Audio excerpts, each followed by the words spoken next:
Odabir karijere i uloga žene u društvu teme su o kojima se treba svakodnevno razgovarati.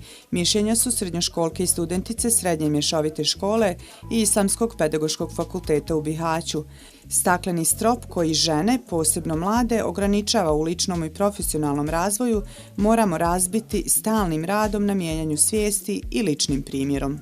Udruženje LAN iz Bihaća od februara do septembra 2022. godine realizira projekt Zajedno možemo razbiti stakleni strop koji je podržan kroz dodjelu granta putem javnog poziva. Kako mi možemo zapravo doprinijeti da mi razbijemo taj stakleni strop jeste prvenstveno našim obrazovanjem, da dajemo svoj doprinos u svojoj okolini, jer ono što steknemo kod sebe na svom tom ličnom razvoju, to ćemo pružiti drugima. Prije svega, žena mora da bude kvalitetno obrazovana, što podrazumijeva ako ima dovoljno znanja i dovoljno sposobnosti da se snađe u različitim okolnostima, da doprinese razvoju društva, jer nije cilj da se samo sjedi i nadgleda kako drugi rade, već je cilj da mi svojim radom, da mi svojim zalaganjem doprinesemo kako na svome ličnom razvoju, tako i na razvoju ovog našeg društva. Jer činjenica je da, nažalost, iz naše domovine, Bosne i Hercegovine, odlazi jako mnogo ljudi. I samim time to je nama porazna činjenica, jer na nama, ako Bog da ostaje, na nama mladima ovdje da doprinesemo ovoj našoj domovini i samim time da naše društvo ide ka napretku. Jer svi mi vrijedimo i svako može da dadne svoj maksimum, ali treba da počnemo od sebe i da što bolje i što kvalitetnije pružimo drugima znanje. Žene mogu mnogo više nego što se na njima i vidi i što svi stvaraju te predrasude zapravo. I mislim da žene mogu sve što žele.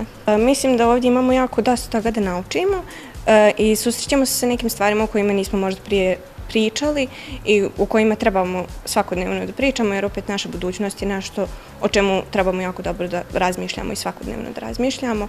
I mislim da ovaj moj smjer može otvoriti neke druge puteve kojima možda kasnije u životu želim ići, a još nisam ni svjesna. Dosta je toga roditelji da biraju ili ne mogu čak ni u svom gradu naći ono što njima odgovara i ima tu dosta nedoumica i jako malo omladine bira ono što želi zapravo.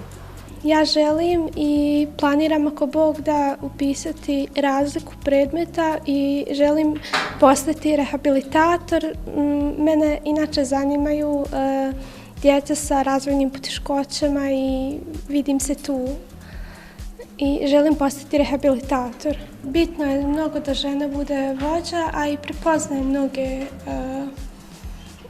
mnoge žene koje su i napredovale u svojoj karijeri. Cilj projekta simbolično nazvanog Zajedno možemo razbiti stakleni strop je osvijestiti mlade žene o postojanju prepreka na njihovom putu profesionalnog razvoja i napredovanja, u čijoj su osnovi stereotipi, predrasude, a često i diskriminacija.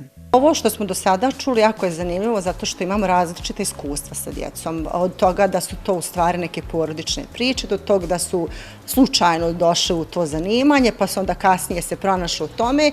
Tako da su priče vrlo različite. Ono što je nama cilj danas jeste da u stvari učenici shvate šta je to bitno da bi se neko bavio određenim zanimanjem, koje su to karakteristike, koje vještine trebaju. Imali smo prvi set radionica sa učenicama srednje škole, sada su nam na redu studentice. Pored toga imali smo i Međunarodni dan žena gdje smo u stvari obilježili historijat nastanka ljudskih prava. Zatim ćemo raditi jedan priručnik kao rezultat svih ovih naših radionica i na kraju imat ćemo završnu konferenciju na kojoj želimo široj javnosti dati rezultate i naša iskustva, očekivanja iskustva sa ovih događaja. Radionice i druge aktivnosti realizirane u okviru projekta finansijski je podržala Ekumenska inicijativa žena iz Omiša u Republici Hrvatskoj.